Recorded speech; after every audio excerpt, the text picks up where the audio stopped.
അപ്പോൾ ഇഞ്ചിയും മഞ്ഞളിൻ്റെയൊക്കെ പ്രാധാന്യം എത്രമാത്രം വലുതാണെന്ന് നമുക്ക് എല്ലാവർക്കും മനസ്സിലായി കഴിഞ്ഞ ഒരു കാര്യമാണ് അല്ലേ. അപ്പോൾ നമ്മുടെ വീടായാൽ ഒരു 10 ഗ്രോ ബാഗിനകത്ത് അല്ലെങ്കിൽ ഒരു 10 മൂട് നമ്മുടെ ഇഞ്ചി മഞ്ഞളൊക്കെ നമ്മൾ നടണം. അതുപോലെ കൂവ എല്ലാം നമ്മുടെ വീട്ടിൽ അത്യാവശ്യമായിട്ടുള്ളൊരു കാര്യമാണ്. അപ്പോൾ ഇന്നത്തെ നമ്മുടെ വീഡിയോ എന്ന് പറയുന്നത് ഇഞ്ചി കൃഷിയാണ്. ഇഞ്ചി കൃഷി നമ്മൾ ഗ്രോ ബാഗിനകത്തും തറയിലും എങ്ങനെയാണ് അടിപൊളിയായിട്ട് എങ്ങനെയാണ് വളർത്തുന്നത് നോക്കാം. നമുക്ക് വീഡിയോയിലോട്ട് പോകാം. വീഡിയോയിലോട്ട് പോകുന്നതിന് മുമ്പായിട്ട് നിങ്ങൾ ആദ്യമായിട്ടാണ് മിനീസ് ലൈഫ് സ്റ്റൈൽ എന്ന ചാനൽ കാണുന്നുണ്ടെങ്കിൽ ഒന്ന് സബ്സ്ക്രൈബ് ചെയ്തിട്ട് കാണാനായിട്ട് ശ്രമിക്കുക. നിങ്ങൾക്ക് നല്ല നല്ല കൃഷി വീഡിയോസൊക്കെ കാണാനായിട്ട് സാധിക്കും. അതുപോലെ തന്നെ നിങ്ങൾ ഫേസ്ബുക്കിലാണ് കാണുന്നുണ്ടെങ്കിൽ അവിടെയും നിങ്ങൾ ഒന്ന് ഫോളോ ചെയ്യാന്നുണ്ടെങ്കിൽ എൻ്റെ വീഡിയോസൊക്കെ ഏതാ സമയം നിങ്ങൾക്ക് കാണാവുന്നതായിരിക്കും. അപ്പം നിങ്ങൾക്കും ഇതേപോലെ കൃഷി ചെയ്യണമെന്നൊക്കെ ആഗ്രഹമുണ്ട്, വിത്തുകൾ ഗ്രോ ബാഗുകൾ കിട്ടുന്നില്ല എന്നുണ്ടെങ്കിൽ നമ്മുടെ വെബ്സൈറ്റായ minisslifestyle.com ഒന്ന് വിസിറ്റ് ചെയ്യാമെന്നുണ്ടെങ്കിൽ നിങ്ങൾക്ക് ആവശ്യമുള്ളതായ നല്ലയിനം വിത്തുകളും അതേപോലെ തന്നെ ഗ്രോ ബാഗും ഒക്കെ വാങ്ങിക്കാവുന്നതാണ്. അപ്പം നമ്മളിവിടെ കുറച്ച് സാധനങ്ങളൊക്കെ എടുത്തു വെച്ചിട്ടുണ്ട്. ഗ്രോ ബാഗിനകത്താണ് ഇപ്പോൾ ഞാൻ കൃഷി ചെയ്ത് കാണിക്കാൻ പോകുന്നത്. ഇപ്പം 3 ഗ്രോ ബാഗ് എടുത്തിട്ടുണ്ട്. 3 രീതിയിൽ 3 സാധനങ്ങൾ ഇട്ടിട്ടാണ്, അടിഭാഗത്ത് 3 സാധനങ്ങൾ ഇട്ടിട്ടാണ് നമ്മളിത് കൃഷി ചെയ്യാനായിട്ട് പോകുന്നത്. അപ്പം നമുക്ക് നോക്കാം, തുടങ്ങാം. അപ്പം അതിന് വേണ്ടിയിട്ടാണ് ഞാൻ ഒരു ചട്ടി മണ്ണെടുത്തിട്ടുണ്ടാണ്, നല്ലൊരു കൂന ചട്ടി മണ്ണ്. അതിനകത്തോട്ട് കുറച്ച് ചാണകപ്പൊടി ഇട്ടിട്ടുണ്ട്. ചാണകപ്പൊടി, പച്ചച്ചാണകമല്ല, ചാണകപ്പൊടി. ഞാനകത്ത് ഇടുന്നത് ഇതുണ്ട്, അതിനകത്തോട്ട് ഇതുണ്ട് ഇത്രത്തോളം വേപ്പിൻ പിണ്ണാക്ക് ഇട്ടിട്ടുണ്ട്, അത്രത്തോളം തന്നെ എല്ലുപൊടി ഇട്ടിട്ടുണ്ട്. ഇനി അതേപോലോട്ട് ഒരു 1.5 സ്പൂണോളം സ്യൂഡോമോണസും കൂടെ നമുക്ക് ഇട്ട് കൊടുക്കാം. ഇനി നമുക്കത് നല്ലതുപോലെ ഒന്ന് ഇളക്കിയെടുക്കണം. അപ്പം ഞാൻ ഇതിനകത്ത് ചാണകപ്പൊടിയാണ് ഇട്ടത്. അപ്പം നിങ്ങളുടെ കൈവശം കിച്ചൺ വേസ്റ്റ് കമ്പോസ്റ്റ് ആക്കി അതുണ്ടെന്നുണ്ടെങ്കിൽ ആ കമ്പോസ്റ്റ് ഇടാം. അതല്ല ആട്ടിൻകാഷ്ടമാണുള്ളതെങ്കിൽ അതിടാം. അതുമില്ല കോഴിക്കാഷ്ടമാണുള്ളതെന്നുണ്ടെങ്കിൽ അതിടാം. അപ്പോൾ ഇത് ഏത് വളം വേണമെങ്കിലും ചേർക്കാം. ഇതിന് നല്ലതുപോലെ ഒന്ന് എല്ലാം കൂടെ ഒന്ന് മിക്സാക്കി എടുക്കണം.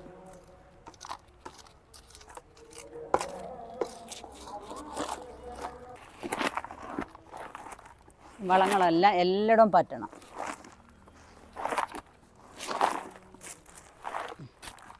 ഇനി ഓരോ ഗ്രോ ബാഗിനകത്ത് നമുക്ക് നിറയ്ക്കേണ്ട കാര്യങ്ങൾ നോക്കാം. ഇപ്പോൾ ഒരു ഗ്രോ ബാഗിനകത്ത് ദാണ്ട് ഞാൻ കരിയില നിറച്ചിട്ടുണ്ട്. ഇപ്പം കരിയില ഇല്ലാത്തവർക്ക് പച്ചില കിട്ടുന്നെന്നുണ്ടെങ്കിൽ ദാണ്ട് ഏതെങ്കിലും ഒരു പച്ചില നമ്മുടെ കയ്യിൽ ശീമക്കൊന്നയാണെന്നുണ്ടെങ്കിൽ ശീമക്കൊന്ന ഇട്ട് കൊടുക്കാം.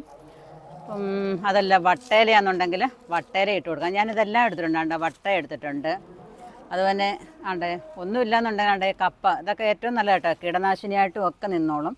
അതുതന്നെ നമ്മുടെ ചീനിക്കമ്പിൻ്റെ ഇലയുണ്ടല്ലോ, മരക്കമ്പിൻ്റെയൊക്കെ ആവശ്യമില്ലാതെയൊക്കെ നിൽക്കുന്ന കമ്പുകൾ കാണും. 3-4 കമ്പായിട്ടൊക്കെ കിളിച്ച് വരുന്നതൊക്കെ ഉണ്ടെങ്കിൽ അതിൻ്റെ കമ്പിടാതെ ഈ ഇല മാത്രം നമ്മൾ ഊരി അതിനകത്തോട്ടങ്ങ് ഇട്ട് കൊടുക്കാം. കണ്ടോ? അങ്ങനെ എല്ലാ രീതിയിലും നമുക്ക് കൃഷി ചെയ്യാം. ഇനി അടുത്തൊന്ന് പറഞ്ഞാൽ ഇതൊന്നും കിട്ടാത്തവരുണ്ട്.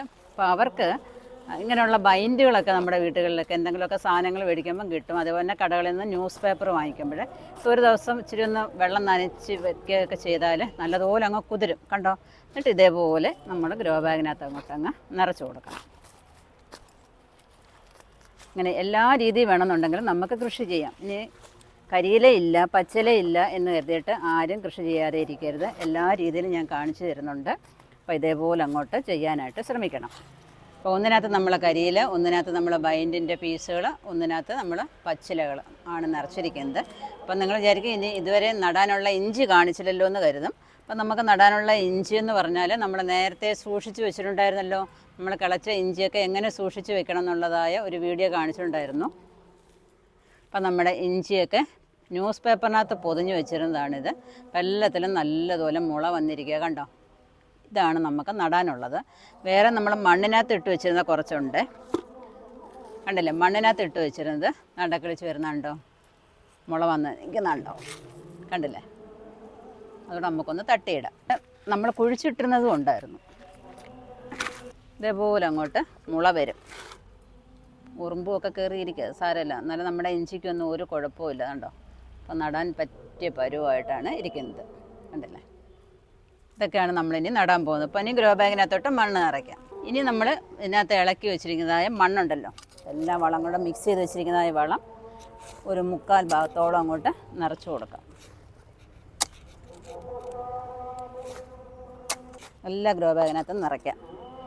അപ്പം 3 ഗ്രോ ബാഗിനകത്ത് നമ്മൾ മണ്ണ് നിറച്ച് കഴിഞ്ഞു. ഇപ്പം നമ്മുടെ ഗ്രോ ബാഗ് കുറച്ച് നമ്മൾ ഇതുപോലെ അങ്ങ് മടക്കി വയ്ക്കണം കേട്ടോ, 4 വഴിക്കും.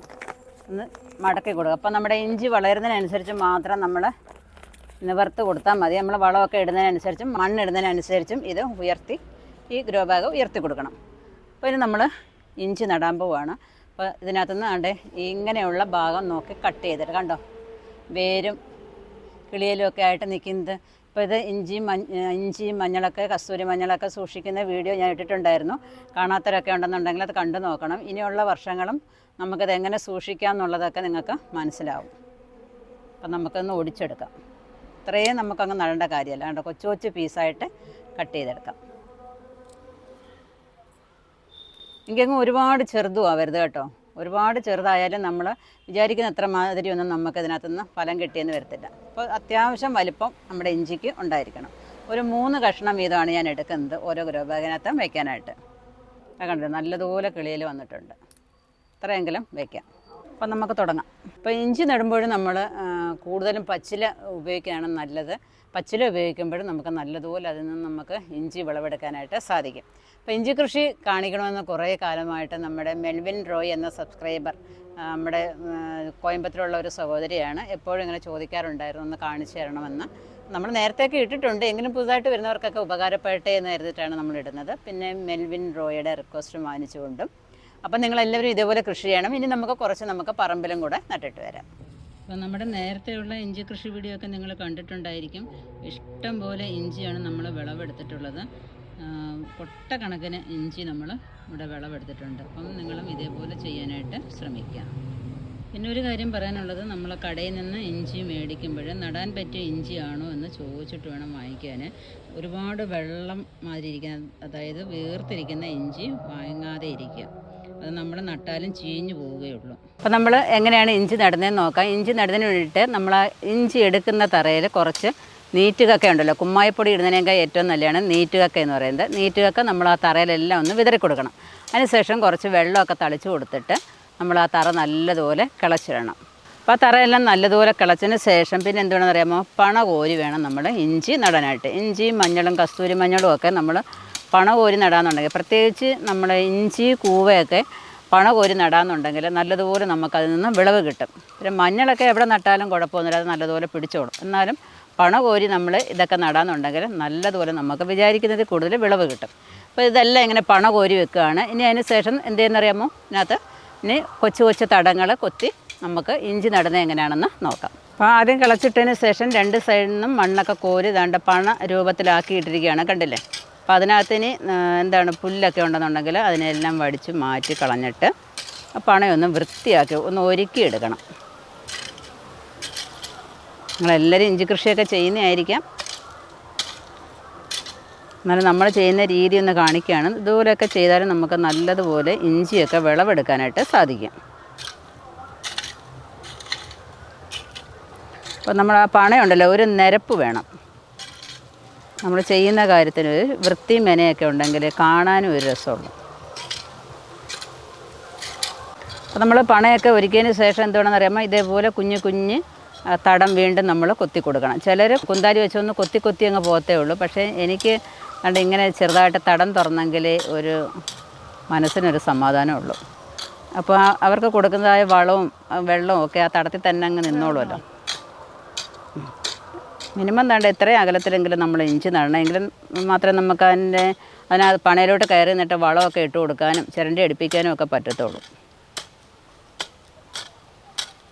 3 വീതം നടാം അല്ലേ. ഇപ്പം നമ്മളിതിനകത്ത് ഇടാൻ പോകുന്നത് എൻ്റെ കയ്യിൽ കുറേ കോഴിവളം ഇരിപ്പുണ്ട്, സമ്പുഷ്ടീകരിച്ച കോഴിവളം ഇരിപ്പുണ്ട്. അതിട്ട് കൊടുക്കാം. അതിനുശേഷം കുറച്ച് വേപ്പിൻ പിണ്ണാക്കും കൂടെ നമുക്ക് ഇട്ട് കൊടുക്കാം. എന്നിട്ട് ഒന്നുകൂടെ കൊത്തി ഇളക്കിയിട്ട് വേണം നമ്മൾ ഈ ഇഞ്ചി അതിനകത്തോട്ട് നടാനായിട്ട്. ഒരു 3 നിൽക്കണം, ഒരേ ലെവലിൽ പോണേ ലൈന്. വളർന്ന് നിൽക്കുന്ന കാണുമ്പോൾ ഒരു രസമായിരിക്കണം. ഒരു മൂട്ടിലേക്ക് ഇത്രയെങ്കിലും നമ്മൾ ഇഞ്ചി നമ്മൾ കുഴിച്ചിട്ടെങ്കിൽ മാത്രമേ അടുത്ത പ്രാവശ്യം നല്ലതുപോലെ നമുക്ക് വിളവെടുക്കാനായിട്ട് സാധിക്കുകയുള്ളൂ. അപ്പോൾ ഈ തടമൊക്കെ നമ്മളിവിടെ തുറന്ന് വെച്ചിരിക്കുകയാണ്. അപ്പോൾ അതിനകത്ത് ഇടാനുള്ള വളങ്ങളൊക്കെ ഇവിടെ എടുത്ത് വെച്ചിട്ടുണ്ട്. കുറച്ച് ആട്ടിൻകാഷ്ടവും കോഴിക്കാഷ്ടവും എല്ലാം കൂടെ മിക്സായിട്ട് ഒരു റിങ്ങിനകത്ത് നമ്മൾ കൊണ്ടിടുന്നതാണ്. അപ്പോൾ അത് കുറേ കാലം കൊണ്ട് അങ്ങനെ കിടക്കുന്നത് കുറച്ചെടുത്തിട്ടുണ്ട്. പിന്നെ അതുകൊണ്ട് എല്ലുപൊടി എടുത്തിട്ടുണ്ട്, എല്ലുപൊടി, കുറച്ച് വേപ്പും പിണ്ണാക്ക്, ഇത്ര ഇരിപ്പുണ്ട്. ഇപ്പം നമ്മൾ ചാണകപ്പൊടി ചേർക്കുന്നില്ല. ചാണകപ്പൊടിയൊക്കെ ഇനി നമുക്ക് ചുക്കി കൂട്ടാൻ നേരം നമുക്കിനി ചാണകമൊക്കെ കലക്കി അന്നേരം ഒഴിച്ചിട്ട് പണയൊക്കെ ഒന്നും കൂടെ വിസ്താരമൊക്കെ ആക്കിയിട്ട് പച്ച ചാണകം കലക്കി നമുക്ക് ഒഴിക്കണം. അല്ലെങ്കിൽ ജൈവ സ്ലറി ഉണ്ടാക്കിയിട്ട് നമുക്കതിനകത്ത് ഒഴിച്ചു കൊടുക്കാം. അപ്പോൾ നമുക്ക് ഓരോ വളവും നമുക്ക് ഓരോ തടത്തിൽ ഇട്ട് കൊടുക്കാം. അപ്പോൾ നമ്മുടെ ആട്ടിൻ കാഷ്ടവും കോഴിക്കാഷ്ടവും എല്ലാം കൂടെ മിക്സ് ചെയ്തൊരു വളമാണ് ആദ്യം ഇടുന്നത്.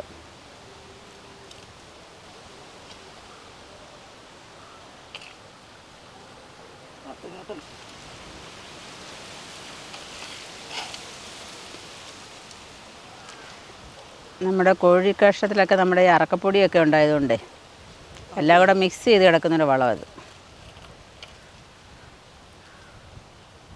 അപ്പോൾ ഇവിടെ ഒരു 4 പണയിലായിട്ട് നമ്മളൊരു 75ഓളം ചെറിയ തടങ്ങൾ കൊത്തി വെച്ചിരിക്കുകയാണ്. അപ്പം ആദ്യത്തെ തടങ്ങളിലൊക്കെ ഇങ്ങനെ വളം ഇട്ട് വരികയാണ്. ഓരോരോ വളം ആദ്യം ഇട്ട്, ആദ്യം കോഴിവളം, പിന്നെ എല്ലുപൊടി, പിന്നെ നമ്മുടെ വേപ്പിൻ പിണ്ണാക്ക്, ഇതെല്ലാം കൂടെ നമുക്ക് ഇട്ട് കൊടുക്കാം ആദ്യം തന്നെ. നടുന്ന സമയത്ത് നമ്മൾ കുറേശ്ശെ ഇട്ട് കൊടുത്താൽ മതി. ഇപ്പോൾ എല്ലുപൊടിയാണ് ഇട്ട് കൊടുക്കുന്നത്. എല്ലാ തടത്തിലും ഇതേപോലെ ഇട്ട് കൊടുക്കാം. ഇപ്പോൾ നമ്മുടെ ഓരോ തടത്തിനും വേണ്ടുന്ന ഇഞ്ചി നമ്മൾ പരുവത്തിന് ഒടിച്ചെടുക്കണം. ഇങ്ങനെ അങ്ങോട്ടാക്കി വെക്കാം നമുക്ക്. ഒരുപാട് അങ്ങ് പാക്കുഞ്ഞുറുക്കൂരാക്കി വെക്കരുത്. അപ്പോൾ ഇത്രയേ ഉള്ളെങ്കിൽ അതിൻ്റെ കൂടെ ഒരു സ്വല്പം കൂടെ ഒക്കെ ചേർത്ത് വെക്കാം. ഇത്രയൊക്കെ നമുക്ക് നടണം. ഇത്രയൊക്കെ നടണ്ടേ? അവിടെ കുറച്ചുകൂടി ഇരിപ്പുണ്ട്. അങ്ങനെ അങ്ങോട്ട് നടാം. നമുക്ക് ഓരോ തടത്തിലും കുറേശ്ശെ വേപ്പിൻ പിണ്ണാക്ക് ഇട്ട് കൊടുക്കാം. തണ്ടുതുരപ്പനൊന്നും ഉണ്ടാവാതിരിക്കാനായിട്ട് നമുക്ക് ഈ വേപ്പിൻ പിണ്ണാക്ക് ഉപകരിക്കും.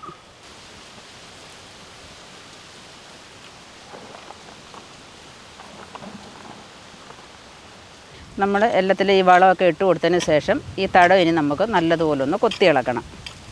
വളം എല്ലായിടും ഒന്ന് മിക്സ് ആവണം. അതൊന്നല്ല, ആദ്യം ഒന്ന് തടമൊക്കെ നല്ലതുപോലെ ഒന്ന് കൈ കൊണ്ടാണ്ട് ഇങ്ങനെ ഒന്ന് ചുറ്റിനും ഇങ്ങനെ ഒന്ന് ഒരുക്കി തടമൊക്കെ നല്ല വൃത്തിയാക്കിയതിന് ശേഷം അതിനകത്തൊരു കൊച്ചു പിള്ളക്കുഴി എടുത്തിട്ട് അതിനകത്തോട്ട് നമ്മുടെ ഇഞ്ചി കുഞ്ഞിനെ അങ്ങോട്ട് കിടത്തുക. കൈ കൊണ്ടൊന്ന് ഉറപ്പിച്ച് കൊടുത്തതിന് ശേഷം തടത്തിനകത്തോട്ട് ഇച്ചിരി മണ്ണ് ഇങ്ങനെ കൂന കൂട്ടിയിട്ട് വെക്കണം. ഇങ്ങനെ കൂന കൂട്ടിയിട്ട് പിന്നെ കൈ കൊണ്ടൊന്ന് തട്ടിപ്പൊത്തിയും വെക്കും. ഇതാണ് ഇഞ്ചി നടിയിൽ. അങ്ങനെ അങ്ങോട്ട്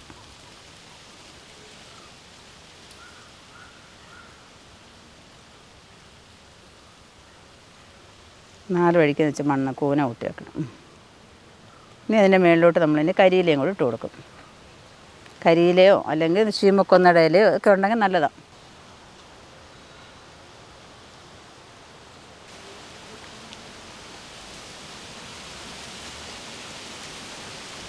ഇനി ഇതേപോലെ ഈ നട്ടതുപോലെ നമുക്കിനി ഇവിടെ എല്ലാം നമുക്കിനി ഇഞ്ചി നടാം.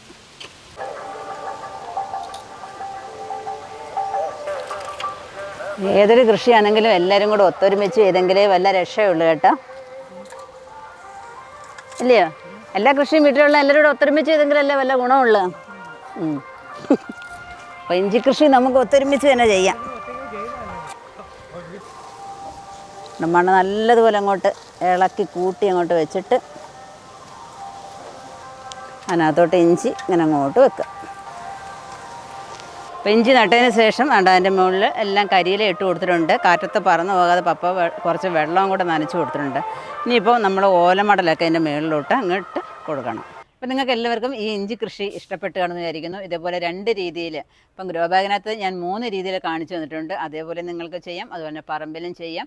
എങ്ങനെയാണെന്നുണ്ടെങ്കിലും ഒരു 10 മൂട് ഇഞ്ചി നമ്മുടെ പറമ്പിൽ നടാനായിട്ട് ശ്രമിക്കുക. അല്ലെങ്കിൽ ഗ്രോ ബാഗിനകത്ത് ടെറസിലോ എവിടെയെങ്കിലുമൊക്കെ നടാനായിട്ട് ശ്രമിക്കുക. അപ്പം ചാക്കിനകത്തോ എങ്ങനെ വേണമെന്നുണ്ടെങ്കിലും ഒക്കെ നിങ്ങൾക്ക് നടാവുന്നതാണ്. അപ്പം നിങ്ങൾക്ക് എല്ലാവർക്കും ഈ വീഡിയോ ഇഷ്ടപ്പെട്ടു കാണുമെന്ന് വിചാരിക്കുന്നു. ഇഷ്ടപ്പെട്ടെന്നുണ്ടെങ്കിൽ ലൈക്ക് ചെയ്യുക, ഷെയർ ചെയ്യുക. അതുപോലെ സബ്സ്ക്രൈബ് ചെയ്യാതെ കാണുന്നവരാണെന്നുണ്ടെങ്കിൽ ഒന്ന് സബ്സ്ക്രൈബ് ചെയ്തിട്ട് കാണാനായിട്ട് ശ്രമിക്കാം.